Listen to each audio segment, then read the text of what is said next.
आज आम बनइबा प्रत्येक ओडियांकर प्रिय दहीबरा एवं एकदम स्पाइसी मसालादार आलुदम। नमस्कार, मु रोमी आपण मानक स्वागत करुछि मो चैनल। छोट हो कि बड़ दहीबरा आलुदम तो समस्त को भल लगे। दहीबरा करबा पई प्रथमे मु 5 रु 6 घंटा बिरी को बतुरई देइथिली, तापर ताको ग्राइंड करिकि गोटे पेस्ट बनई देइथिली। सेई पेस्ट रे अल्प किछि सुजी आ स्वाद अनुसार लुण देई बरार सेप देई गरम बरा को सॉफ्ट हेबा पई मु संगे संग पानी रे पकेइथिली। आ हां, पानी रे किछि लुण भी पकेइथिबे। बराटी 70% सॉफ्ट हे गले आगरु तयारी करी रखिथिबा दही पानी रे मु से सब को पकेइथिली। मु दही रे दबा पई छुंक रेडी करिथिली। आ छुंक को मु जेमती देखुचंदी सेही परिका ही करिथिली।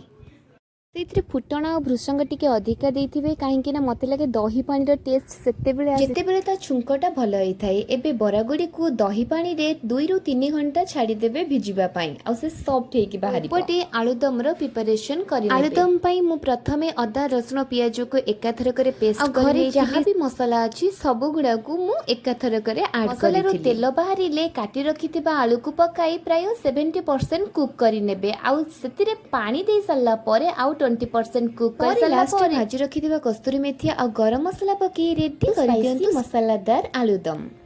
आ एबे चलंतु मेन काम करिबा। खाली दहीबरा आलुदम करदेले हबनी ना, ता पई भी सजेइबा को पड़िबो। आ लास्ट रे दही रे जो लंकाटा दळी के दिया जाई छी सेटा तो पूरा दुकानी स्टाइल हे गला। मु तो चलली मो दहीबरा एन्जॉय करबी। आपण माने भी घरे निश्चय ट्राई करंतु। वीडियोटी भले लागुतिले लाइक शेयर और सब्सक्राइब करिबा को न भूलंतु।